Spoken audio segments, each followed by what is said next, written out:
تو میں چلی گئی وہاں, میں کچھ سال میں نے وہاں کام کیا.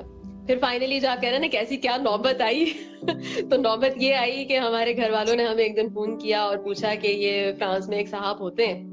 تو میں نے تھوڑی دیر سر کھجایا کہ فرانس کون جاتا ہے اور یہ کون سی جانے کی جگہ ہے, کوئی ڈھنگ کی جگہ نہیں ملی تھی جانے کے لیے. پھر ایونچولی میں نے بولا ٹھیک ہے آپ بات کر کے دیکھیں.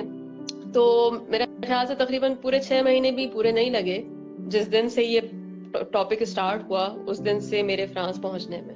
تو بہت ہی جلدی ساری چیزیں بس ہو گئیں. مجھے خود سمجھ میں نہیں آیا کہ میرے ساتھ کیا ہوا, لیکن میں ایونچولی فرانس آ گئی. تو بیچ میں ہمارا پلان یہ تھا کہ ہمارا جو ایک انٹرویننگ پیریڈ ہوگا ویزا اپلائی کرنے کا, جو اسپاؤس کا ویزا ملتا ہے, اس میں کراچی میں تھوڑا سا لینگویج سیکھ لوں گی اور باقی تھوڑی سی معلومات وغیرہ کر لی تھی یہاں پہ اتنی, کیونکہ میرے ہسبینڈ ادروائز سائنس کے ڈومین سے بلانگ کرتے ہیں تو فائنانس کا کچھ نہیں پتا انہیں, لیکن یہ کہ معلومات کر لی تھیں کہ آپ کو مطلب اسٹڈیز کی کوالیفیکیشن کس طرح آپ کو مل جائے گی, ایکویویلنس ملے گی, یہ ساری چیزیں پتا کر لی تھیں تھوڑی سی.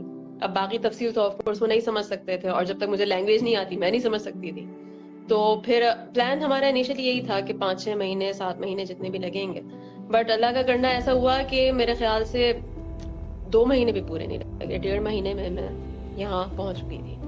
تو وہ تو بس کرنے والی چیزیں ہوتی ہیں نا. پھر اس ٹائم پہ میں آئی تو اپریل تھا, تو اس ٹائم پہ لینگویج کلاسز اسٹارٹ نہیں ہوتی ہیں یہاں پہ. ایکیڈیمک ایئر جو اسٹارٹ ہوتا ہے سپٹمبر میں, تو ہر طرح کی کلاسز سپٹمبر ٹو جون چلتی ہیں. تو میں آ کے شروع میں 3-4 مہینے تو میں بالکل ہی کہنے آئسولیٹڈ ہو گئی. یہاں پہ کوئی مطلب نہ جاننے والے, ایسے جاننے والے یوں بھی نہیں تھے بیکاز میرے ہسبینڈ نے بھی ریسنٹلی موو کیا تھا, نئی ایک جاب لگی تھی ان کی تو دوسرے شہر موو کیا تھا. تو میرا شروع کا ٹائم تو بس ہاتھ ہلا کے بات کرنے میں گزر گیا. ادروائز میری بس اردو میں بات ہوتی تھی گھر پہ, اور اس کے علاوہ میری کسی ایڈلٹ سے بات ہوتی ہی نہیں تھی. تو بس شروع تو وہ کہہ لیں بس ایک ہوتا ہے نا, کوئی آپ کو ٹیک اسٹارٹ ایک کچھ چاہیے ہوتا ہے, بس سب سر پہ پڑ گئی تو کرنا ہے. تو کرتے کرتے ہم نے کر لیا. آج تو خیر الحمدللہ اچھا خاصا مطلب ممبرشپ بھی ہے میرے پاس, جاب بھی ہے, لیکن اچھا خاصا ایک لمبا اور چیلنجنگ اور ایڈونچرس ایک جرنی تھی میری پچھلے 7-8 سال کی تقریباً.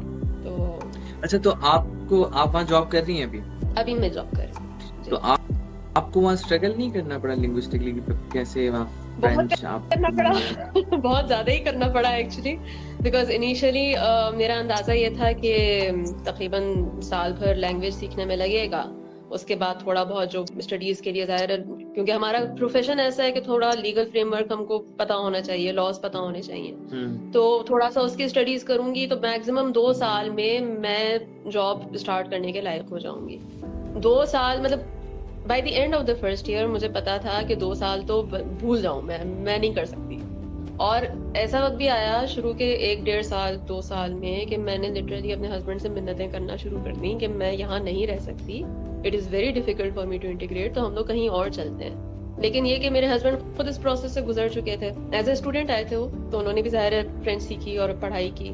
پھر باقی میرے ٹیچرز بہت اچھے تھے لینگویجز کے, جو مطلب ارد گرد میں ایک کہتے ہیں نا ماحول بن جاتا ہے. تو میری جو فرینچ کلاسز تھی نا وہ بھی تھوڑی ایسی تھیں جیسے ایک وہ نہیں آتا تھا BBC کا پروگرام مائنڈ یور لینگویج والا, وہ اس طرح کا ایک انوائرمنٹ تھا, اور اس میں سب ایک دوسرے کو سپورٹ کر رہے ہیں اور سب ساتھ سیکھ رہے ہیں. تو پھر ایونچولی کرتے کرتے ایک ہمت بھی بن جاتی ہے. تو تقریباً 2 سال تو کہنے میں نے پراپر کلاسز نہیں. اس کے بعد بھی مجھے تھوڑا سا ریکروٹرز وغیرہ کے ساتھ محنت کرنی پڑی سی وی بنانے کے لیے. یہاں سی وی کا کلچر بہت ڈفرینٹ ہے, جس کو دیکھو اس کی ضد ہوتی تھی کہ 1 پیج سے زیادہ لمبا آپ کا سی وی نہیں ہونا چاہیے. میرا انگلش کا سی وی جب میں لے کے آئی تھی 3 پیجز پہ تھا, تو وہ ایک سی وی پہ اس پہ کنڈینس کرنا itself it was an effort. تو ووکیبلری ہمارے پاس نہیں ہے. اب ہماری پروفیشن کی ووکیبلری اچھی خاصی ٹیکنیکل ہوتی ہے, تو وہ ووکیبلری سیکھنا بھی بہت محنت لگی مجھے اس میں. وہ مجھے سکھانے والے بھی نہیں تھے بیکاز لینگویج کورسز تو ایک normal day to day life کے ہوتے ہیں نا. اب میری اسٹڈیز کا بھی ایشو یہ تھا کہ یہاں پہ میں نے, اللہ کا شکر ہے ان لوگوں نے مجھ سے ٹرانسلیشن نہیں مانگی آئی کیپ کے سلیبس کی, ورنہ پتہ نہیں ٹرانسلیشن کرنے والا بھی پاگل ہو جاتا. لیکن یہ کہ آئی کیپ والوں سے سلیبس نکلوایا میں نے پورا اپنے ماڈیولز کا, ماڈیول A to F, اور باقی جو بھی سرٹیفکیٹس وغیرہ ہوتے ہیں وہ میں نے یہاں بھیجے. اس کا بھی ایک پروسیس تھا, انہوں نے ویریفیکیشن وغیرہ کی.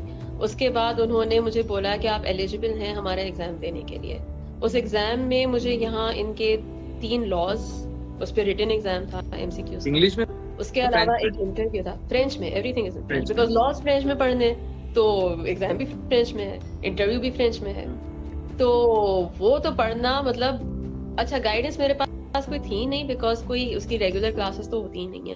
وہ ایک اسپیسیفک ایگزام ہے جو کہ فورن چارٹرڈ اکاؤنٹنٹس کے لیے انہوں نے یہاں پہ ایک فیسلٹی رکھی ہے کہ اگر آپ آلریڈی بلانگ کرتے ہیں کہیں کسی اور پروفیشنل باڈی کو تو آپ یہاں آ کے یہ ہمارا ایگزام دے کے آپ پاس کر لیں. اب جو ہے مطلب شروعات میں نے کرنی تو شروع کی. ایونچولی کسی نے ہمیں بولا کہ یہاں پہ ان کی امپلائمنٹ کی جو ایجنسی ہے پولو امپلوا کے نام سے, آپ وہاں جا کے رجسٹر ہوں بیکاز آپ ویسے بھی امپلائمنٹ سرچ کر رہے ہیں تو ہو سکتا ہے آپ کو کچھ بینیفٹس وغیرہ بھی ملے. اور تو بینیفٹس کے لیے تو میں انٹائٹلڈ یوں نہیں تھی کہ میں نے یہاں EU کے اندر کام نہیں کیا تھا. انہوں نے لیکن مجھے یہ بولا ہم آپ کو کورسز کروا سکتے ہیں. تو انہوں نے مجھے فرینچ کے کورس میں بھی ڈالا. اب فرینچ کا کورس بہت ہی بیسک تھا میرے لیے اس حوالے سے کہ میں نے بولا کہ مجھے پروفیشنل ووکیبلری سیکھنی ہے اور مجھے اپنے ایگزام کی پریپریشن کے لیے ہیلپ چاہیے.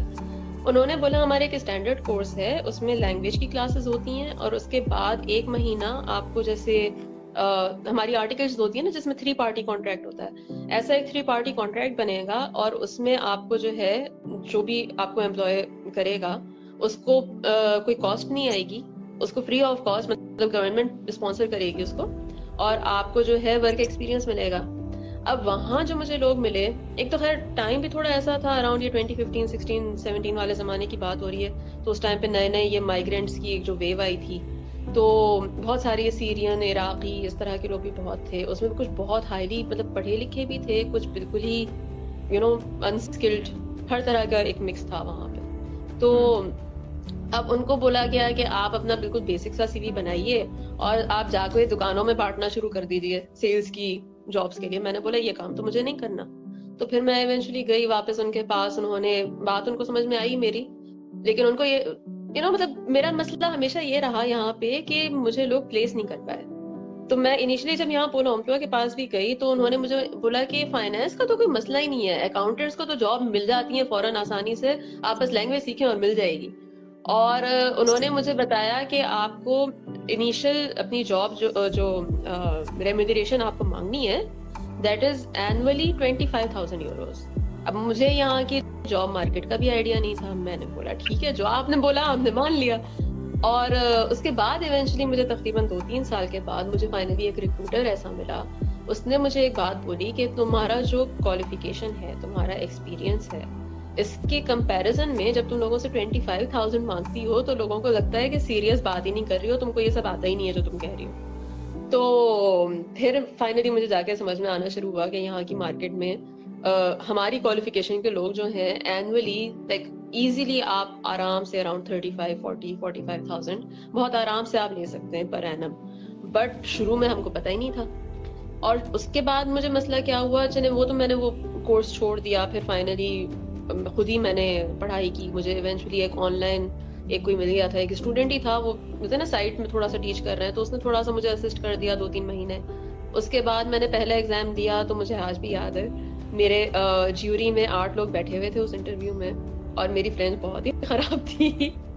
اور میرے خیال سے میں نے زندگی میں اتنا بلش نہیں کیا ہوگا, مطلب مجھے خود فیل ہونے لگ گیا کہ میرے کان برن کرنے لگ گئے, میرے گال جل رہے ہیں اور میں پتہ نہیں کتنا بلش کر رہی ہوں. اور ایونچولی میں نے ان سب کے ساتھ آدھا گھنٹہ گزارا ہے, وہ میں نے پتہ نہیں کیسے گزارا ہے, میں جانتی ہوں. تو اس میں تو آف کورس میں پاس نہیں ہوئی. اس کے بعد بھی مجھے ٹوٹل میرے خیال سے 4 اٹیمپٹس لگے مجھے, تو یعنی کہ ہر سال میں ایک دفعہ ایگزام ہوتا تھا. مجھے 4 اٹیمپٹس کرنے کے بعد میں چوتھے میں جا کے ایونچولی میں پاس ہوئی. لیکن یہ کہ وہ بھی ایک ایکسپیرینس تھا کہ آپ کو کرتے کرتے لوگ ملتے ہیں اپنی جرنی میں, ہر شخص آپ کو کوئی نئی بات بتاتا ہے. تو اس میں لینگویج بھی بہت الگ طرح سے سیکھی میں نے. اسی کے دوران مجھے جاب مل گئی تھی. جاب میرا کہہ لیں مجھے فرانس آئے ہوئے ایگزیکٹلی 3 سال ہوئے تھے, اینیورسری تھی میری یہاں کی 3 سال کی. اور اس دن میں نے first day of my job تھا وہ مجھے بالکل اسٹارٹنگ لیول کی پوزیشن کی جاب ملی تھی ایز اے ٹیکس اکاؤنٹنٹ, اور اس میں میری اینول پے 20,000 تھی. تو میں نے بولا بھائی اب 3 سال ہو گئے, beggars can not be choosers, جو بھی ہے جیسے بھی ہے کم از کم میں انٹیگریٹ تو ہونا شروع ہوں. تو میں نے لے لی وہ جاب اراؤنڈ تقریباً اس میں